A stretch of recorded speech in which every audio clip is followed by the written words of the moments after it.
By the pogrom-driven Jewish refugees into America, Schiff was creating one ready-made minority group for that purpose. But the Jewish people as a whole, made fearful by the pogroms, could not be depended upon to create the violence necessary to destroy the unity of the American people. But right within America, there was an already made-to-order, although as yet a sleeping minority group, the Negroes, who could be sparked into so-called demonstrations, rioting, looting, murder, and every other type of lawlessness. All that was necessary was to incite and arouse them. Together, those two minority groups, properly maneuvered, could be used to create exactly the kind of strife in America the Illuminati would need to accomplish their objective. Thus, at the same time that Schiff and his co-conspirators were laying their plans for the entrapment of our money system, they were also perfecting plans to hit the unsuspecting American people with an explosive and terrifying racial upheaval that would tear the people into hate fractions and create chaos throughout the nation, especially on all college and university campuses, all protected by Earl Warren decisions and our so-called leaders in Washington. Of course, perfecting those plans required time and infinitely patient organizing. Now, to remove all doubts, I'll take a few moments to give you documentary proof of this racial strife plot. First of all, they had to create leaderships and organizations to draw in millions of dupes, both Jewish and Negroes, who would do the demonstrating and commit the rioting, looting, and lawlessness.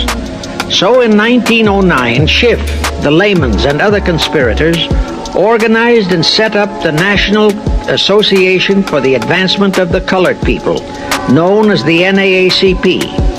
The presidents, directors, and legal counsels of the NAACP were always white men, Jews appointed by Schiff. And this is the case to this very day.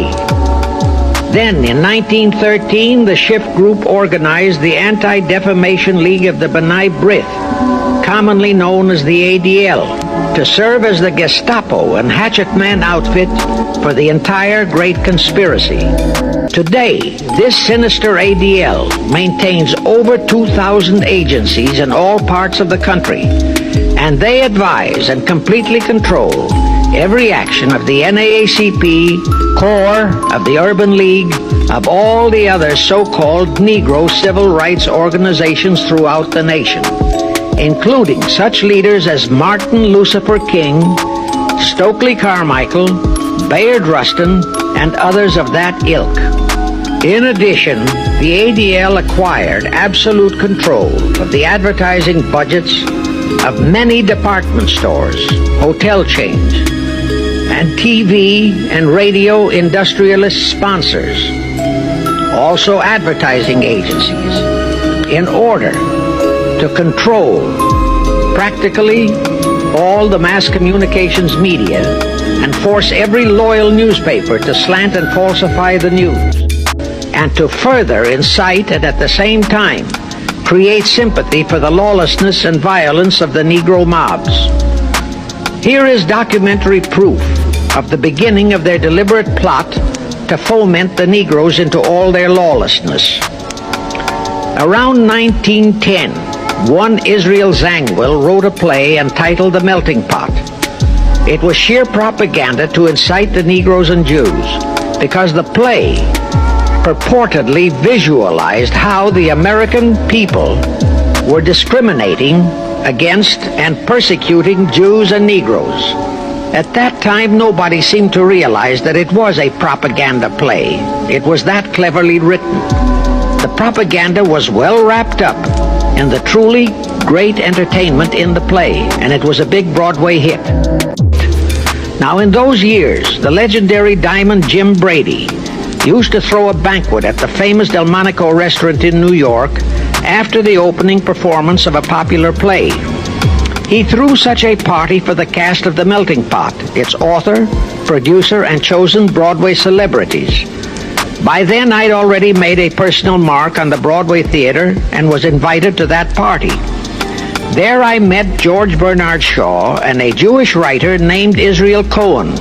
Zangwill, Shaw, and Cohen were the triumvirate who created the Fabian Society in England and had worked closely with a Frankfurt Jew named Mordecai who had changed his name to Karl Marx. But remember, at that time, both Marxism and communism were just emerging, and nobody paid much attention to either, and nobody suspected the propaganda in the writings of those three really brilliant writers. At that banquet, Israel Cohen told me he was then engaged in writing a book which was to be a follow-up on Zangwill's The Melting Pot. The title of his book was to be A Racial Program for the 20th Century. At that time, I was completely absorbed by my work as a playwright, and significant as that title was, its real objective never dawned on me, nor was I interested in reading the book.